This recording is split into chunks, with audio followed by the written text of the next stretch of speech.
gritty, old English gangster films. I think they're breathtaking. Michael Caine was wonderful as Carter. There's a joke. Do you see me laughing? I love British gangster films. Americans, they seem to go over the top. Their idea of a gangster and our idea of a gangster are two totally different things. The mafia. I've shit them.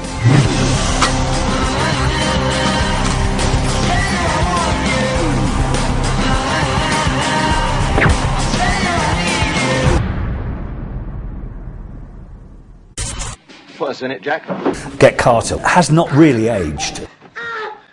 You could actually take that scene where Michael Caine's in bed with a woman with a shotgun and he confronts everybody. Don't let us interrupt you.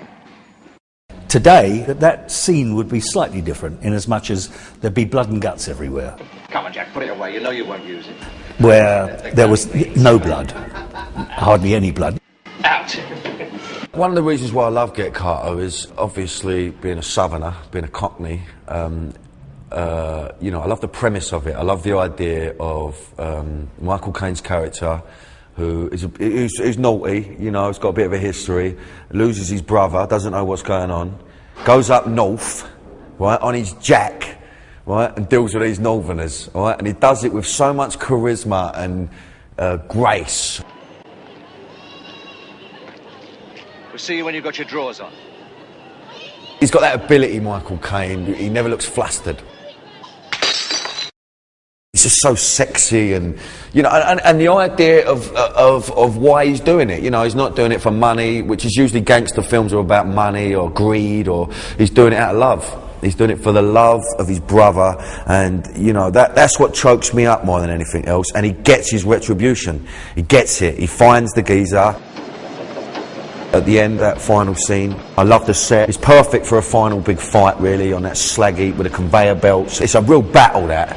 This is what the film's all building up to, you know. It's all building up, and he has it with him. He has it with him. It was you. It was you who poured it down him, wasn't it? I remember watching Get Carter with my dad, and there's one scene where Michael Caine chases Ian Hendry to kill him. But if you look at that film, the level of violence compared to today, it's not. You look at it and you think it wasn't really that violent. You can pass the bottle round when the car went over the top. Hey! It's just as powerful when Caine hits him over the head and it cuts away to another image. Goodbye! The way it was made, the way they shot it, the way that actually you don't have to see anyone, you know, being bludgeoned to death. You take it as read. You know, and the beautiful thing of him raising the gun, the butt of the gun, you know he's going to ride him out, cuts away to the trolley bin. It's a very brave thing to do that, you know. Almost a cocky thing to do as well. I like that. And that's why I love British gangster films. I love the, you know, the way that we deal with things quite subtle.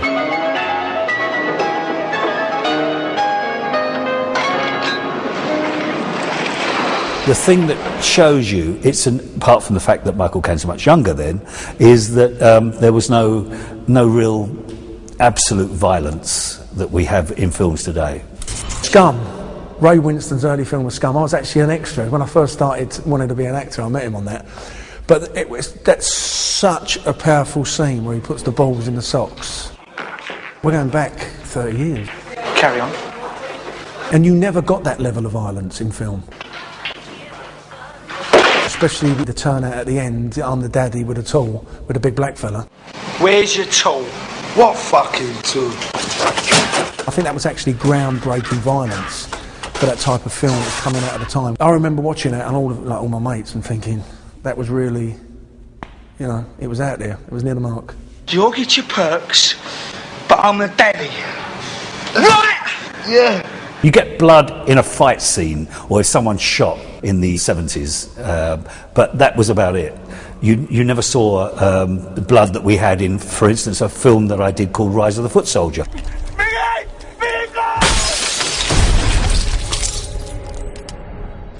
In Rise of the Foot Soldier, we ran out of blood. We had to send out for blood. There was no blood left in London.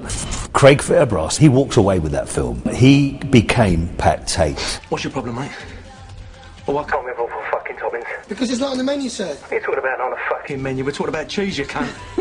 Listen, deliver the fucking pizza she wants. Oh, I'll come down there and fucking open you up. Although I think Julian Gilby was a very, very talented filmmaker, it was shot in such a visceral way that it was actually so, you know, it made me feel uncomfortable. Who am I talking to? My name's Roger Spooner, sir. I'm the manager. Oh, Rog, you do yourself a fucking favour, mate, because this is your last chance for a fucking peaceful night. Deliver the fucking pizza she wants, or your mum and dad will be down the fucking morgue at 4 in the morning identifying your fucking body. You got me, cunt?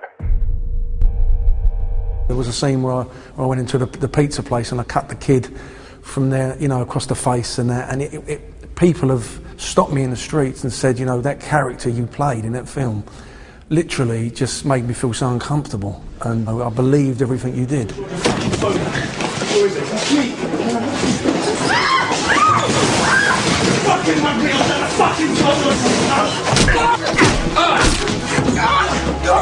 Fucking ice you now before fucking toppings. You give it me, you cunt, won't you? Yeah. Fucking give it to me, will you? Yes!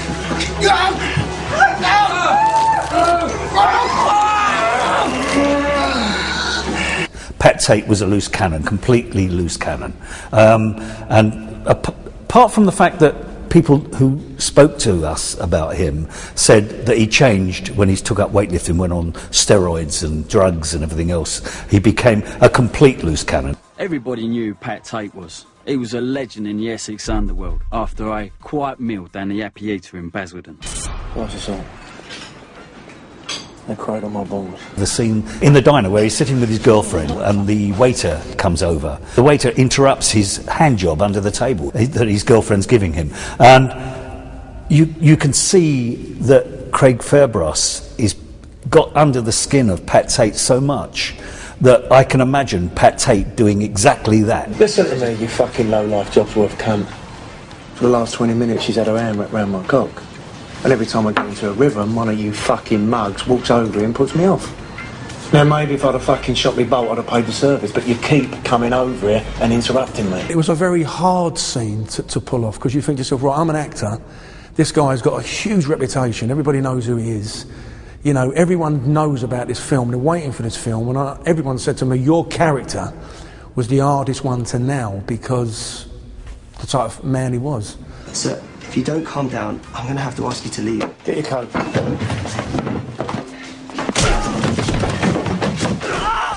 Oh, well done, mate. Shut your fucking mouth! I think today's portrayal of violence, you know, with the advent of computer games and kids and what is actually accessible now on the internet, and our people's views and people's, you know, the imagery that you're bombarded with, everybody wants more.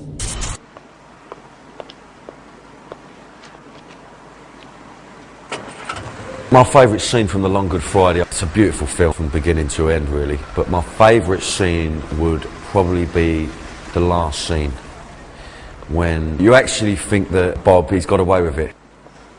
He walks out absolutely oblivious, gets in the back of that cab. Here, hold up, where's Victoria? Sees his missus going the other way, the beautiful Helen Mirren. A young Helen Mirren, don't get no better than that. Don't get no better than a young, pert Helen Mirren. He's all confused, he don't know what's going on. All of a sudden, a young Pierce Brosnan and all, you know. Little did he know he was going to be James Bond later on. And it's that idea, they just hold on Bob's face and he slowly accepts death. And the realisation that he's on his own. The IRA have got him, and that's the last thing he's going to know. Nobody else is ever going to know what happened to him. He's dead. And the whole thing is locked off and played on his face for about a minute and a half. Now, as an actor, there's many ways of playing that. You know what I mean? You would think fear. You know, it's fear, panic, try and get out. And Bob doesn't do that. It's acceptance. He knows he's going to get ironed out, and he sits there. The music kicks in. That music. Don't get no better than that.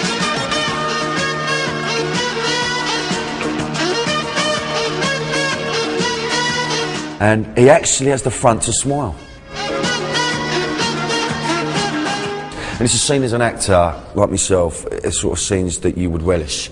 you know, because you can go where you want with that.